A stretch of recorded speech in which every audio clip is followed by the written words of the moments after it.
What's going on, guys? Welcome back to Canvas Conversations, brought to you by FloCombat. We've got another great episode for you guys today. We've got another competitor from season 27 of The Ultimate Fighter in Dulani Perry, who's in the featherweight division there, fighting for Team Stipe. He's yet to fight, but man, this guy is a character. He's from Houston, Texas, fighting out at the Paradigm Training Center. So being a local guy, it was really fun to get to talk with him and speak with him. Like I said, the guy's a character. He's full of confidence, and he sells himself well. It's all about creating a brand and promoting himself, and just trying to make it to the next level and do so fashionably. So it'll be exciting to see what happens throughout the season for him. So we'll go ahead and kick things off with the fight god, Dulani Perry, and I'll talk to you guys afterwards.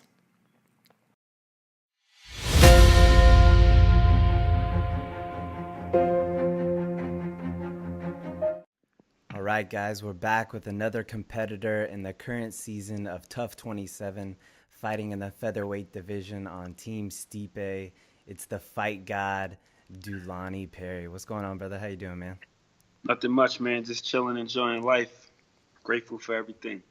Awesome, man. Awesome, man. I see you got your Team Paradigm shirt on. I like it. Now, actually, this is my shirt. Oh, okay. Karate Dulani, the fight god. That's Jesus sick. on the cross being resurrected. I'm the god of this. I just got Paradigm on my sleeve. That's my team. Yeah, yeah. A few of my sponsors. I love it, man. I love it. Everybody wants a piece of me. So, what did you think about last night's episode, the third fight of the season between Luis and Jose? It was an amazing fight. Both of those guys are good fighters. They're strong fighters, but Luis got the better of Jose, and he showed that he was a better, well-rounded fighter than Jose. But it was an amazing fight. Nothing against Jose either. Jose went in there, fought his heart out. He did all he can. It's just that, when you get in there, two guys get in the cage, one guy's going to be the better guy, and Luis was the better guy last night. Yeah, I thought it was a great fight, man. Just back and forth, a great pace by both guys.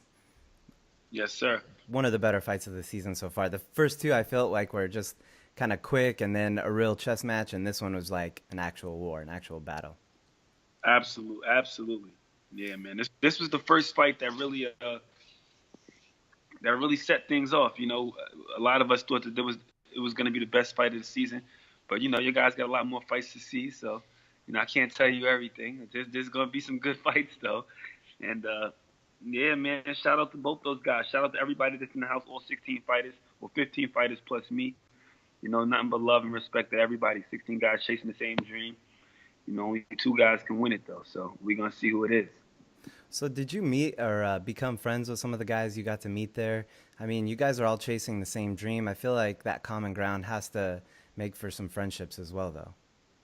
Oh yeah, I made friends with all 15 of the other fighters in the house. We all made friends with one another.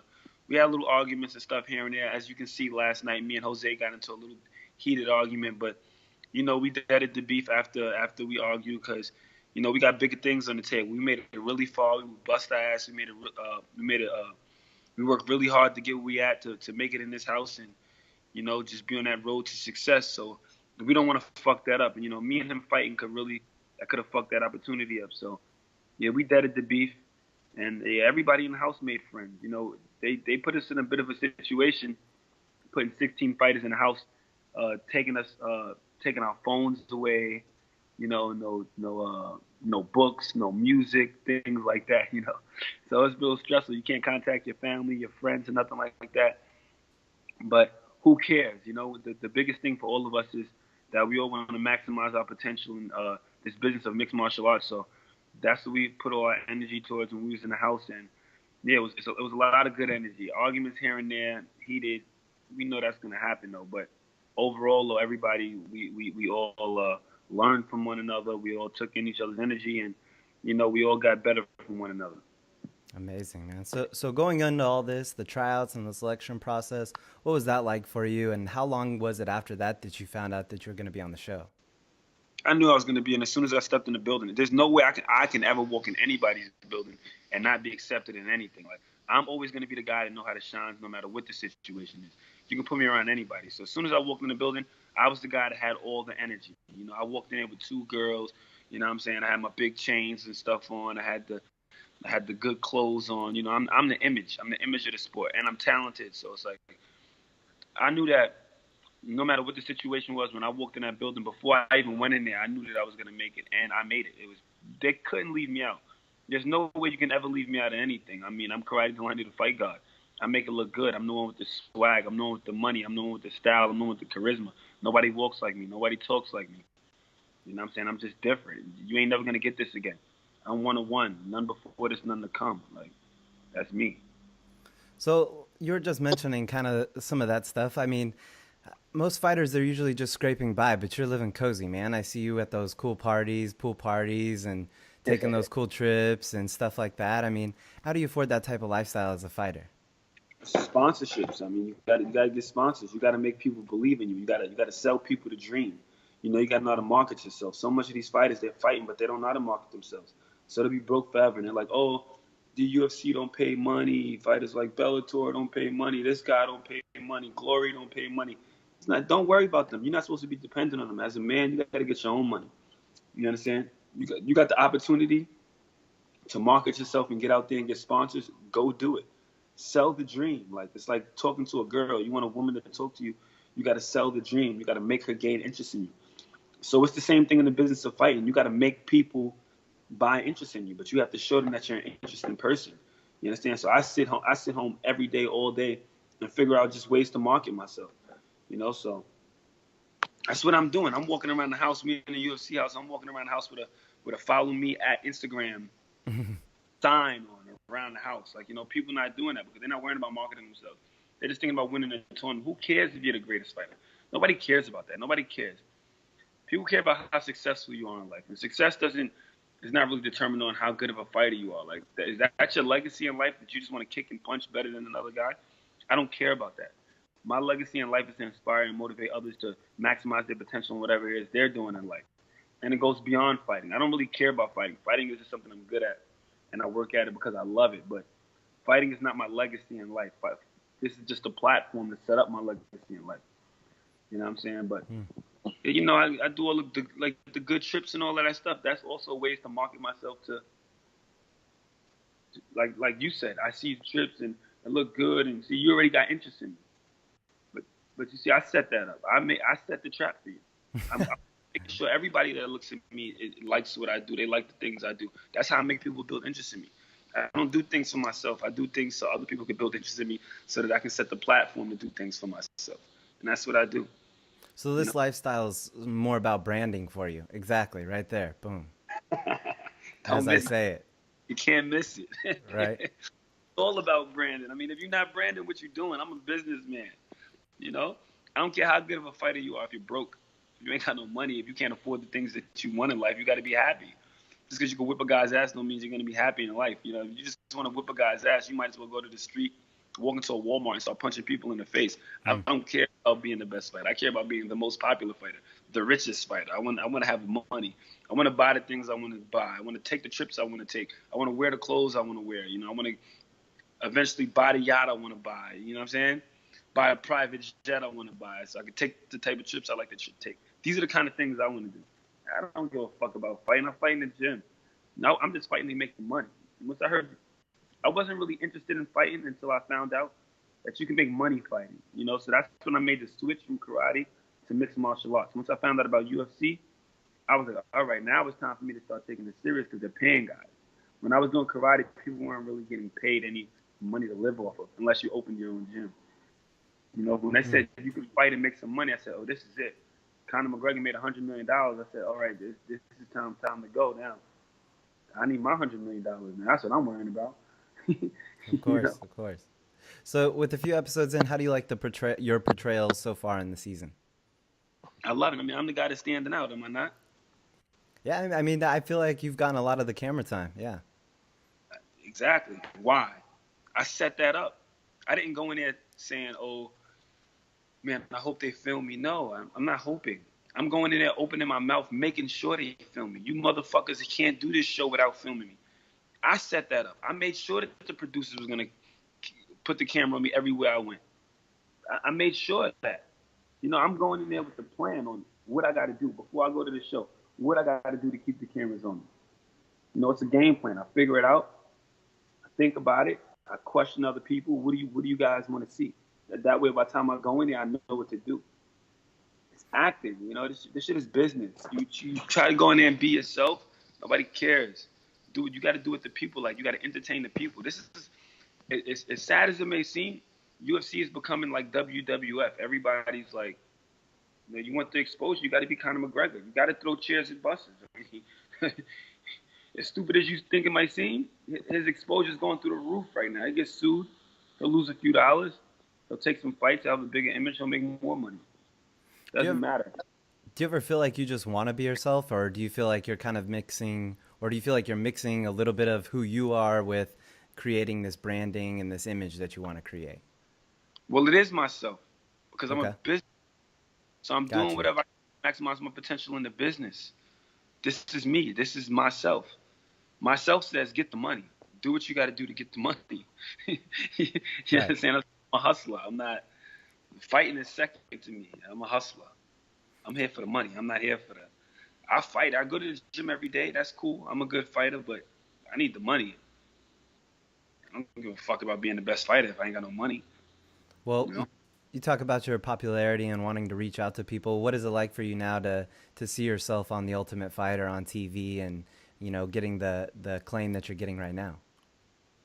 It's amazing, man. I mean, you know, so many people are reaching out to me. I'm a voice for a community that mixed martial arts has never touched.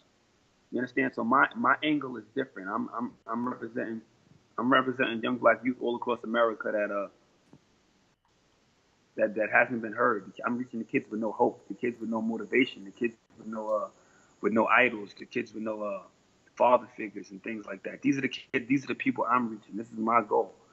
You know what I'm saying? So I can't talk like other people. I can't walk like other people. I got to talk and walk like the people that I'm representing so that they can feel me and so that I can be the person that they look up to because they don't have nobody to look up to. When I was growing up, I didn't have nobody to look up to. Growing up in black communities, coming up, we don't idolize lawyers and doctors and going to school. We rap, play basketball, and with kids that they idolize drug dealers and stuff like that. So I'm like, all right, well, we can't do that no more. We can't idolize drug dealers. That's not cool. We can't do that. But these are the things they like. They like drug dealers because they wear the big chains and drive the nice, fancy, expensive cars and stuff like that. So I'm setting up the platform now to show them, look, you don't got to do that. You can be positive. You can stay out the way. All right, we know you like fighting or whatever. You like gang banging or whatever, but you're not going to do that. You're going to take that same energy, though. You can keep your energy, but you got to redirect your energy and do something positive. So now go to the gym. Learn how to fight. Fight for a cause now. Make some money doing it legally rather than getting in trouble and ended up going to jail, you know?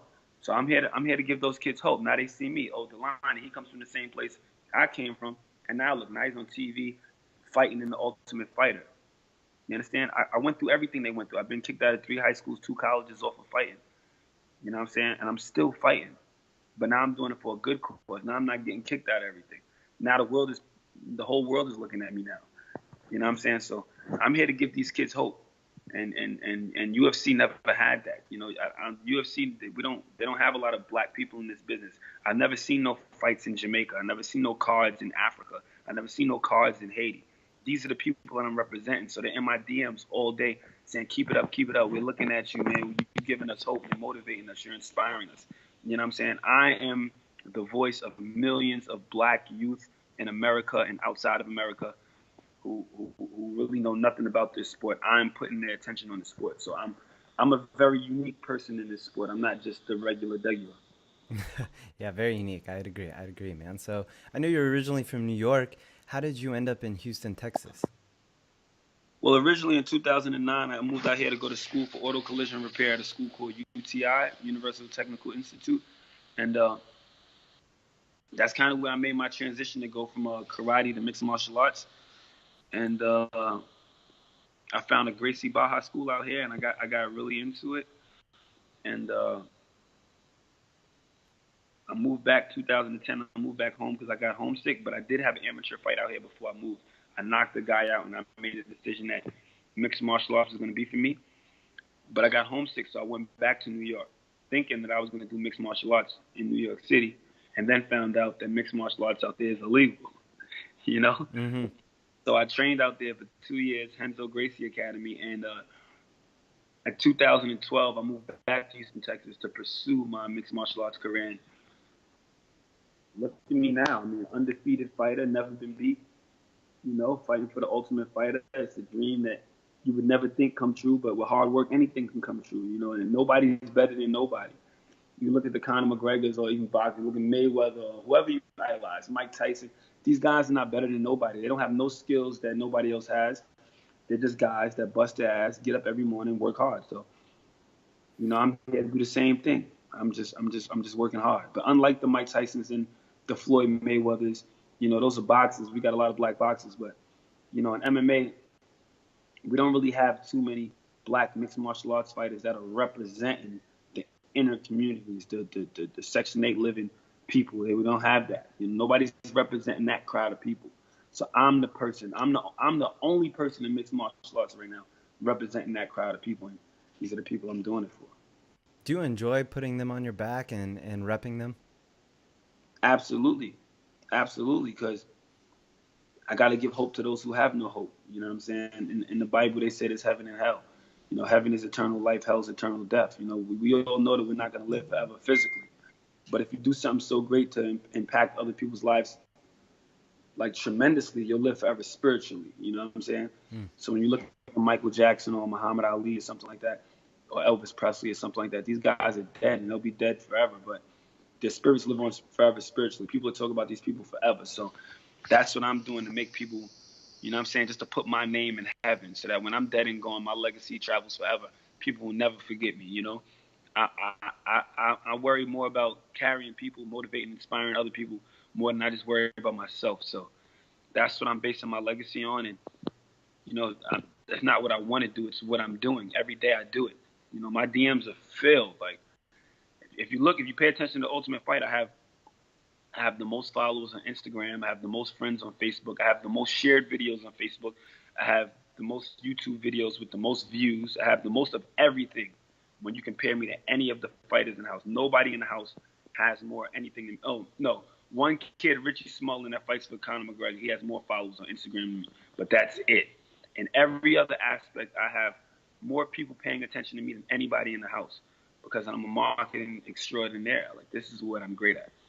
So I plan to keep just doing my thing and just repping for my people. Obviously, it must be like a dream come true for you to be on Tough with all those guys and training with guys like Stipe and DC and being around Kane and all them. What was your favorite part about the entire experience? Well, actually, I don't idolize nobody. I idolize myself because, like I just told you, you know, ain't nobody better than nobody. You know what I'm Right. saying? Everything stems from hard work. If you work hard, you can become whatever you want to become in life. So I never idolize these people thinking that they're better than me. You know, people that idolize other people, I feel like they have low self-esteem, they have low self-confidence. You know, why are you idolizing? Why do you feel like when you meet this guy, oh, I need an autograph? Why? He's not better than you. That guy bleeds like you. He breathes like you. He's gonna die the same like you. You know what I'm saying? Mm-hmm. So I don't really get into that. I'm just like, I seen some guys, they work hard. Okay, whatever. I work hard too. Now the experience is pretty cool that you see these guys and you know that they're at the top of the food chain in the mixed martial arts game like you want to be. You know, they made it a little further than me. So that's pretty cool, you know, to see these guys. And, oh, yeah, you did good, man. You're a good guy. See you working hard. You're doing your thing. A lot of success to you. But I know with my hard work, a lot of success is coming to me as well. So it's like, whatever. And I still feel like these people lack so many things in so many different areas that I don't lack. I really believe like none of them have swag like me. None of them, they just don't have it. Like, and what are they doing it for? Who are they representing? Who are they? Who like? What is their goal? Is it just to be the best fighter? Is that the only goal? How are they changing the world? This is what I want to know. When you look at a when you look at a lot of these fighters, what are they doing to change the world? I don't give a fuck about being the best fighter if nothing comes after that. Like with me, I have to change the world. I have to better the circumstances for me and all of my people. That's what I have to do. Fighting is this small to me. Like I can care less about fighting. It's just something I work hard at to become good at, to set up a platform so the world can look at me, so I can spread my message and put in my work to change the world. you know, and that's what I want to do, and I'm doing it. Like, I'm on TV every day, like, with the same energy that all of my people want to see. My people don't want to see quiet people. They want to see the arguing and stuff like that. So if that's what I got to do to get their attention, if I got to fake some arguments to get their attention, to then give them the message that I want to give them, that's what I'm going to do. You know what I'm saying? You got to be tricky with these kids now because, you know, they're real brainwashed and hypnotized. So it's not as easy as just you know, you got a lot of people that call themselves leaders and stuff like that. But if you got like a preacher or something, these kids don't want to hear no preacher. That's not who they idolize. You got to give them something that they love, something that they have passion for, something that they idolize to gain their attention, to then give them the message. You understand? So if that preacher's not wearing a Rolex or driving around in a $100,000 car, they're not going to listen to him. You know what they're going to do? They're going to come and they're going to listen to me because I got everything they want to see. I dress like them. I talk like them. I walk like them. And now I can get their attention and redirect the energy. So that's what I'm doing. I'm on TV right now, being the guy that they like to see, being the guy that they want to be. You know, but then I'm gonna give the message and say, hey, no, don't do it like that. Do it like this. You know, I got the hood energy, but I'm doing something positive. I mean, I'm on the Ultimate Fighter. That's completely positive. You know, but I gotta make the show entertaining, like as if you was watching a Love and Hip Hop or something. You know, kids watch that show because they want to see the arguing, they want to see the crazy shit going on, the fighting in the house, and that's what you look at when you see like a Jersey Shore or something. These are the shows with the top ratings. So I'm going to give them that energy, but I'm going to show them that you can get the money the same way out of the Ultimate Fighter because nobody believes that there's money in mixed martial arts. All of the fighters complain and say there's no money. The only guy that we've seen that make any real money in mixed martial arts is Conor McGregor. He's the only guy that made any real money. I'm talking about hundreds of millions of dollars. I'm not talking about no $3 million, $4 million. You can spend that in a day. We're talking about some money that you can really hold and pass down generation to generation. This is what people want to make. So I'm trying to show people that we can do that. And to be honest, I don't even feel I need UFC to do that. I mean, UFC is a good platform, but I can do that with any platform because I have faith in myself. I know how to market myself. You know, these guys they're not like me, bro. I'm a businessman. Well, one thing I know they can't do like you, bro, is ride that bike, bro. How did you learn? When did you learn to do that stuff? The street bike stuff. That is legit, bro. I've been riding bikes since I was like 15 years old. I got my first dirt bike, and that's like New York culture. You know, we take dirt bikes and we ride them on the streets because in New York we don't have no dirt parks, nothing like that. You know, growing up, this is what I'm trying to say. This is what I'm saying. I'm representing the people I'm representing because we don't have nothing where I'm from. You know, we see guys on TV doing motocross and they're jumping hills and stuff. We wish we could do stuff like that, but we don't have no trail parks or nothing like. We don't have that. So we get dirt bikes and we ride them on the streets and shit. Coming up, we have to run from cops and stuff like that. It's pretty wild. Wow. You know, because they're illegal, but we have to do what we got to do. But yeah, I'm real good at doing wheelies. I'm one of the best stunt artists in the world. I got my crew called the Bike Stars, you know, and my fight team is called the Fight Stars. But yeah, man, I love motorcycles. I love dirt bikes. I'm multi-talented. That's what I'm trying to tell you, man. Fighting is one thing of many, bro. I got hundreds of talents, and I'm good at all of them. Like, fighting is just a platform I'm working on right now. I love it. I'm gonna open the doors to so many other things. The world gonna see. Everybody's gonna keep watching us. So I'm not gonna say, hey, watch me, because y'all don't have a choice. I'm gonna set the trap. I'm gonna make people watch me. I'm gonna make people follow me, and nobody's ever gonna unfollow me, because I'm the fucking man. Karate Dulani, the fight god. I mean, what's more controversial than a guy calling himself the fight god?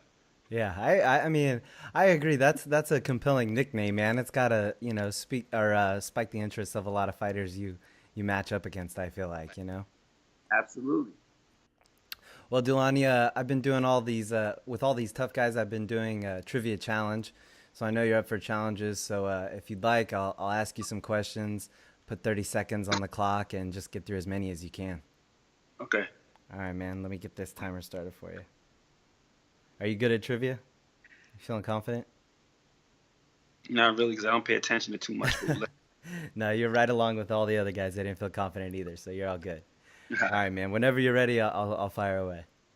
Let's go. All right. Name the first TUF winner that also won a UFC title. I don't pay attention to UFC fighters. Okay. Who won the first Ultimate Fighter at lightweight? I don't pay attention to UFC fighters. I pay First, attention to myself. first ever women's UFC champion? I don't know, but I know Ronda Rousey armbarred a lot of people. Who did TJ Dillashaw fight in his UFC debut? I don't know, but I called him out after one of my fights. Time. I feel like all those answers were better than the regular answer anyways. That was great. Yeah, and you did get Ronda. You got Ronda right, so that was correct. Oh, man, that was good. That was great, brother. You killed it, man. Yeah. Well, man, I know with all the previews and everything coming up and with what everybody's been telling me, it seems like this season's just going to be heating up. But I'm curious, so what do you think about it? Is it going to be heating up? Oh, I keep it hot. I keep it heated. Everybody else is boring. Don't watch it hot. Watch me. I keep it heated all the time. You know what I'm saying? That house wouldn't have had no energy if it wasn't for me. Everything would have been cool, calm, collective if it wasn't for me. I'm the guy that fucking sparks the interest in the house. I mean, I'm Dulani the Fight God. Follow me on Instagram at FightGod_. Don't miss it. At FightGod_. Follow me now. I'm the man, whipping ass, getting cash, snatching necks, cashing checks. You know me, things I like to do. All right, Dulani, I appreciate it, man. It's always a pleasure. Hey, before I let you go, if you want to shout out any of your sponsors or thank anybody, man, the floor is yours, brother. I want to shout out Rolex and Johnny Dang, man. It's about 40,000 on my neck. Get some money. Stop being bummy. Oh, man. Look These are one of like your sponsors? That's one of your sponsors, Rolex, hooking you up like that? Rolex not my sponsor, but I don't care. Look, it look good, don't it? Yeah, you're right. It does look good. Sponsor or not, it looks great. 8-carat gold, big diamonds on the bezel. You know, Johnny Dang, good jewelry, good diamonds. Oh yeah, this how gold come when you buy. Flossing. It hurt my eyes, bro. Yeah.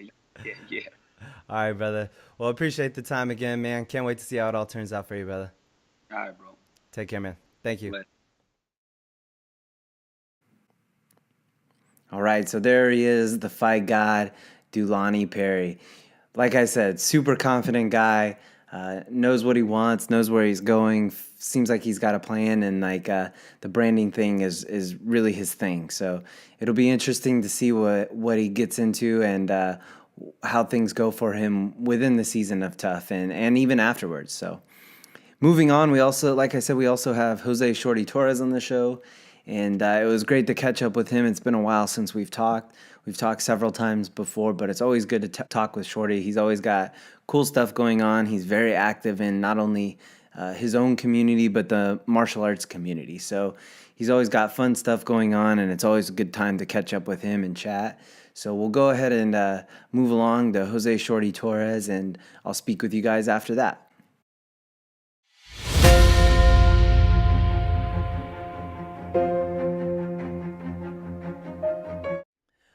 All right, guys, back with our next guest, who is no stranger to the show. You know him as the reigning Titan FC flyweight and bantamweight champion. It's Jose Shorty Torres. What's going on, brother? Long time no talk, man. Yeah, it's been a good while. I missed you. Everything's been good. The only flaw is I'm in MMA limbo. I'm still waiting for a fight. Dude, seriously. So I was kind of waiting for the news, the fight news, to have you back on, and I just keep waiting and waiting and then waiting. So I finally was like, okay, I gotta get an update. I gotta hear what's going on. I mean, you're on Ariel's show, you know, you got that another highlight, you know, finish for you. I just don't understand. Have you heard anything? Yeah, ever since Ariel's show and my last fight, you know, I've just been waiting. You know, I was getting ready just in case to stay ready. I know they've, you know, called me for last minute stuff, so I'm like, all right, let's be prepared as much as possible. And sadly, while cutting weight and just, again, trying to stay low, I ended up falling into practice. I tried to Granby, knew it was coming. I ended up spraining my AC joint, and even though I wanted to keep on practicing, the doctor told me, hey, man, you're out for at least a month and a half. Now I'm back in American Top Team, really trying my best to figure out any of the negotiations, whether it be this promotion, that promotion, any promotion that's willing to sign me. And you know, as time as you can tell, you sign me, I'm more than happy to help the promotion as much as possible. I go above and beyond, promote as much as possible. I do so much. It's really trying to not just find a fight, but in a sense, find a job. I'm winning the fight. No one right now is willing to pay me. So, do you have a contract with Titan FC, or how does that situation work if you're shopping around? So right now, I'm actually a free agent. Even though I am Titan FC flyweight and bantamweight champ, I won the belt last year, or excuse me, 2 years ago in August. Technically, it's only a year contract, so I've been technically free agent for a while. Well, I saw you recently did the commentary for them, the live commentary for the fight for, I think that was Titan FC 49, right? Yeah, so Kamaru Usman was out. He was being Mr. Popular, Mr. Dang UFC, which I'm not that, but he was all around like a wave. And a play-by-play commentator today, so something I've always wanted to do. I went for Brady. I was guest commentator for Titan. I know the way around the ring. Come on, help me out. He goes, yeah, let's try it out. I pretty much did a lot better than what anyone expected, which I'm very happy about. And, maybe I'll get another opportunity in the future, whether it be for Titan or the promotion. That's something that, again, I'm not trying to be just a fighter. I want somebody who knows how to talk, somebody who can be a sports analyst, somebody who can do this, do that, and not just 100% fighting.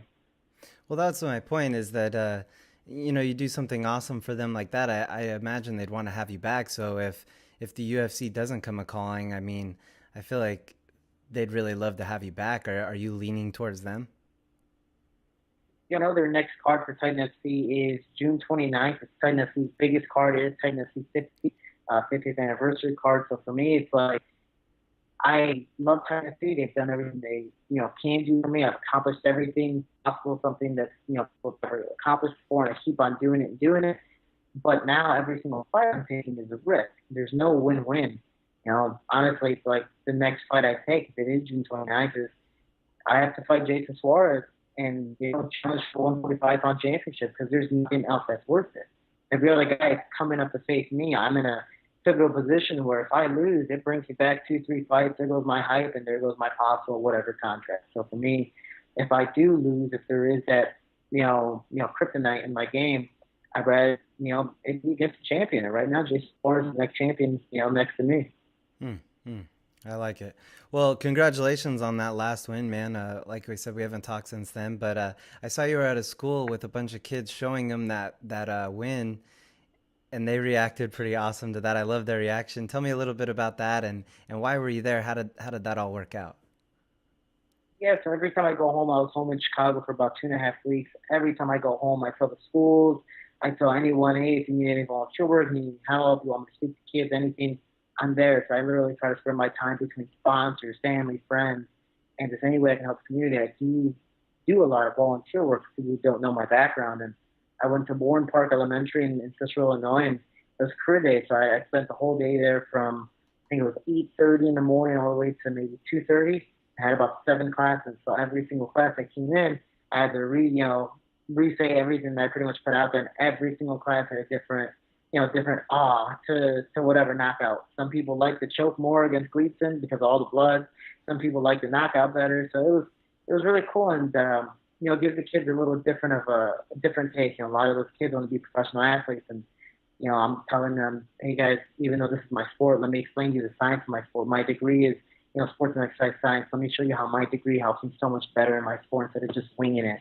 Or what if I fall down the stairs and I get hurt and I can't fight again? What am I going to do next? So, even though a lot of those kids want to be professional, whatever players, and I'm encouraging that, just in case you have to get an education, and your education is going to help you in your game, signing contracts, negotiating, fighting the science, whatever the case may be. So it's a cool experience. The only flaw to that is every single fourth grader and higher are all taller than me.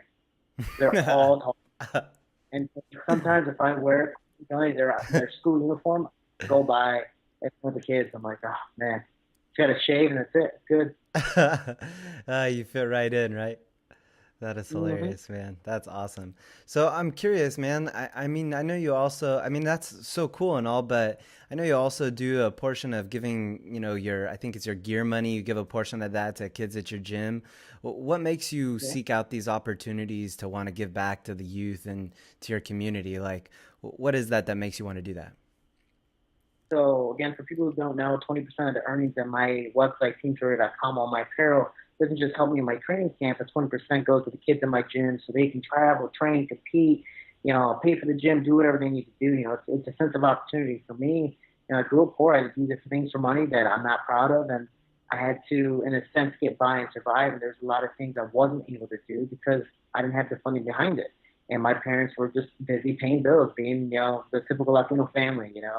And as a first generation, I always struggled. Well, there's a bunch of kids from either other countries or first gens or just kids who, grew up in poverty where, my neighborhood is known for having low to middle class Latino families. We all have a struggle, and I see some really great talented kids come in, and then after a month or so, they're like, oh, well, I can't come anymore because, well, my mom can't pay for it. It's like, oh, no, I get it. It's life. It sucks. I wish you could come. Well, let me figure out a way. Well, 20% of my earnings, even though it's not much, it's able to help some kids. And actually the last post, because of these T-shirts and these hats, I've been able to give $100 each to 3 students of Morton West and Morton East high school to be able to go to a wrestling training camp in the summer. I wasn't able to go when I was a kid, and besides the actual wrestling stuff, I missed a lot of cool stores and just a lot of opportunity to get out of the state. I didn't get out of the state until I was around 18, 19 years old. So for these kids to be able to travel, and even if not for wrestling or whatever the case may be, just to give them some boost of confidence and just get them to travel and make it out of the neighborhood, do something besides being the streets. I want to help out as much as possible, and that's just my whole upbringing. If it wasn't for certain people helping me out, I wouldn't be where I'm at today. And that's why I always say we can't go together. We are Team Shorty, because I 100% mean that. Gosh, man. See, this is what I'm talking about. It's just crazy to me to think that they wouldn't want to have you or couldn't have you on the Chicago card that's coming up for them. Like, I don't understand. So for me, it's from what I've heard from higher people is that it doesn't make any sense for me to be on the Chicago card, which, whatever, man, so be it. I'm just here to fight, make a living, and put on a show. And right now, again, in Tennessee, it's a great promotion, but no one wants to fight me. And because I'm an American Top Team and Tennessee is a regional Florida promotion, I'm in a sense holding back some of the 25ers and 35ers at the gym because we all train together. There's no one's going to fight teammates right now. Maybe, we're in the UFC or Bellator for the championship. But right now, it's just, there's really no point from not just holding, myself back, or the UFC's not just holding me back. It's holding a lot of my team members back too. So I'm just kind of like, I'm getting a little more frustrated, but I'm trying my best to keep, sane and stay in shape and just be ready for anything. I didn't even think about all that. Wow. So do you think Dana White's Contender Series is an option? From what I know, they are not going to have me in the Contender Series. I mean, Jamie Alvarez is down here. There's a bunch of other flyweights that they have already told them no as well. So I don't see, in my personal opinion, and from what I've been able to hear, I just don't see the flyweight division lasting that much longer. I mean, you look at it, Demetrius Johnson, and the whole flyweight division is very talented. The only problem is the top 3-4 guys have always been the top 3-4 guys. They've just been recycled every single time because, let's say, for example, Sergio Pettis, a phenomenal prospect. They want him to win the belt. They're feeding him up there. And then he faces Cejudo, the number 2 and number 1 guy at the time, and then he gets beaten up badly. And now Cejudo's claiming he wants his rematch against Demetrius Johnson. Even though that would be a cool fight for all of us flyweights, and we would love to see Cejudo win, be throwing him, and a new generation comes in, it's just not going to happen. Dude, you lost in the first round. No one wants to see that fight again. It's the same thing with Joseph Benavidez. I love the guy to death, but no one wants to see a third fight when you've already lost the first 2. So who's next? Formiga's a great Brazilian Jiu-Jitsu artist and a great fighter, but right now not too many people know who he is. They were excited for Ben Nguyen to beat him up and, get closer to the shot. So it's one of those things that they've already just recycled the same guys. So it's becoming a boring division to the UFC and a lot of the big-time UFC fans. So, again, for me, it's just a bad place for a little guy right now. Does away with the 125-pound division, that she'll be able to revive it? I believe so. I mean, all my flyweight fights have been by knockout. All in the first round besides one. I always put on a show, even at 35. Someone's bloody, someone has a broken bone. Most of the time, it's me. I'm always having fun. Look at me as the Justin Gaethje of the flyweight division. I, in a sense, almost have the same style. I have the wrestling. I never use it. I take a lot more shots than I should. Take all my fights to the distance, and if I do finish the guy, is usually from coming back from a pretty bad beating. If you see Justin Gaethje succeeding after such a long and notorious career, and even when he loses, people want to see him fight again. I can't see why people won't do the same for me. You know, so I do believe I am the excitement that the flyweight division needs, but it depends if that's what the UFC wants. So if they don't want it, then so be it. I have to look for other promotions and be able to, you know, just show that I can be the best in the world no matter where it's at. Yeah, man, I agree. Especially in that last fight, you showed a lot of that Gaethje type style, just kind of landing one and trading one to land one. It was great, man. That walking forward style, a lot of pressure. I take one to give one, or sometimes take two or three to give one. Yeah, that's what I was trying to say. Yeah, yeah. So how long do you think you wait to really get into a training camp if you don't hear from the UFC? Are you targeting that Titan FC card in June? Well, that's the thing is, you know, I've already been talking to Lexi Command saying, hey, man, if I don't get anything by June, you know, by the first week of June, I have to make a living still. You know, even though I have been multiple times defending, I'm not a rich guy, you know. So again, Titan FC is a regional promotion, and they pay me well, but not well enough to, you know, survive a whole year without fighting. You know, it's been only a few months, which I'm lucky and fortunate enough to be healthy, but I'm just waiting for the next thing. That's actually why I'm at American Top Team right now. I could be at home, Chicago, staying with my family, waiting until the June card and watch Curtis fight and have a great time. But you know, I wanted to be training and staying ready and to show people that if you're not training, there's no staying the same. It's either getting better or getting worse. So for me, I just want to keep on getting better and help the people while I'm here. A bunch of guys have fights. They helped me when I was getting ready for my Titan FC fight. I'm more happy to get them ready for theirs. I love it, man. I love it, bro. So, how was that experience when you were in the cage with Steve Murray? That picture I saw on Instagram is just too hilarious. What was that like all the way up there with him? Wasn't expecting it, and I was like, you know what? I'm not even going to acknowledge it. I'm just going to keep on talking. Not even going to say anything. I'm not going to look up. I'm just going to keep on talking. And the funny thing about it, I can't remember the movie name, but I think it's Brendan Fraser, the guy who's in The Mummy. And he's with this hot chick, which is like the devil's daughter or something. She grants him a bunch of wishes, and he's like, "Oh, I want to be a big famous basketball player, whatever the case may be." So he becomes a big famous basketball player. And this reporter is like super short. She's probably like 5 feet tall. This guy's like 6'9" or whatever, Steve Mars.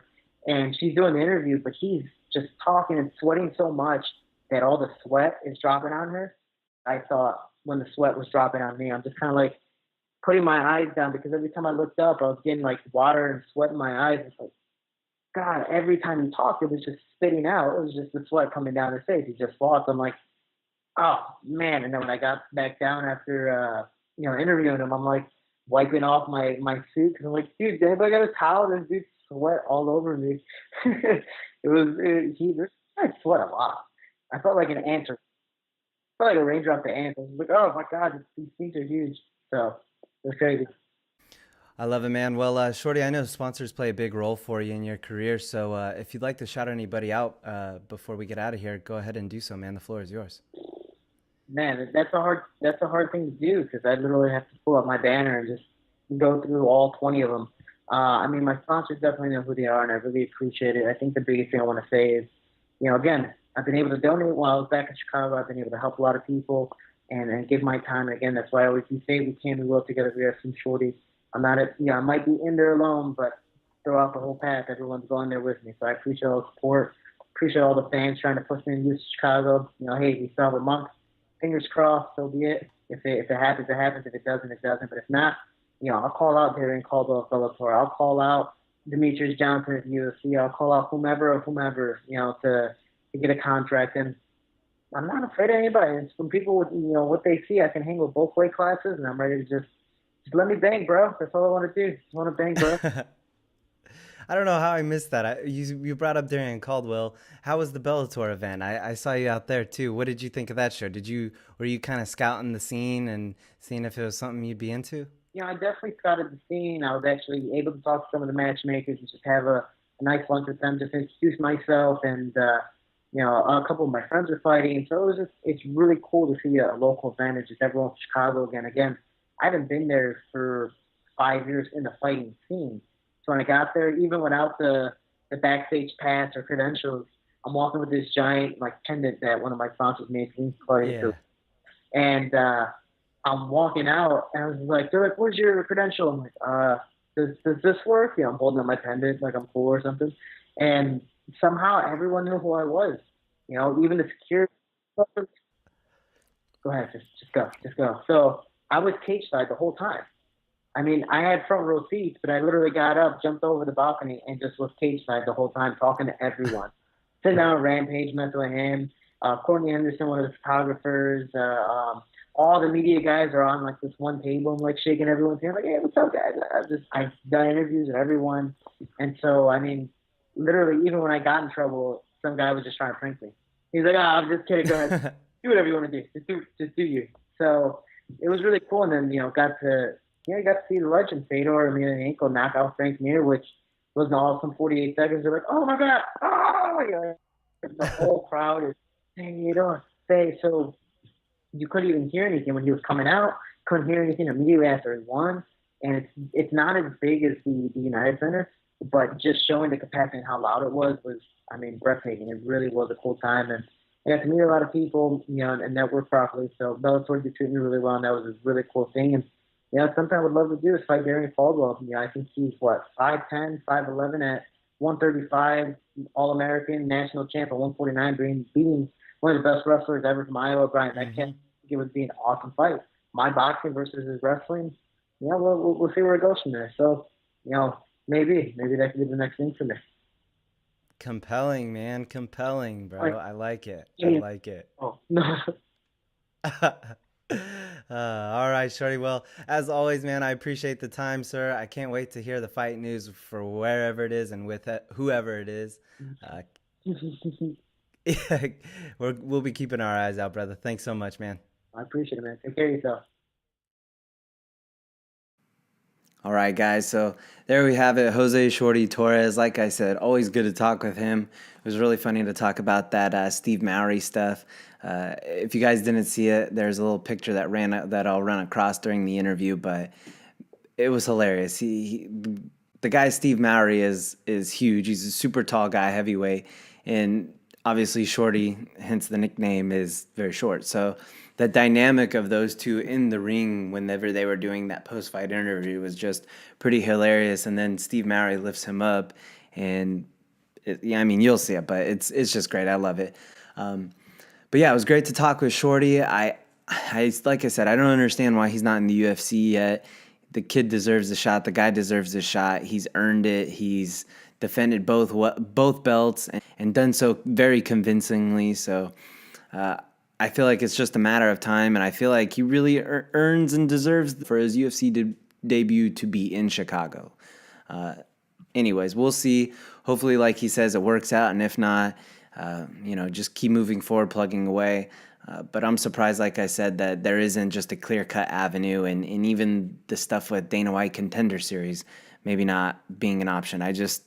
It's wild. I don't know what to make of it, really, to be honest. But it's inspiring to see that he just keeps plugging away, and that he's very involved in his community and just keep plugging away. Like I said, keeping his head down and moving forward. So it was a great episode. I want to thank both fighters, Dulani Perry and Jose Shorty Torres, for stopping by and giving us a bit of their time.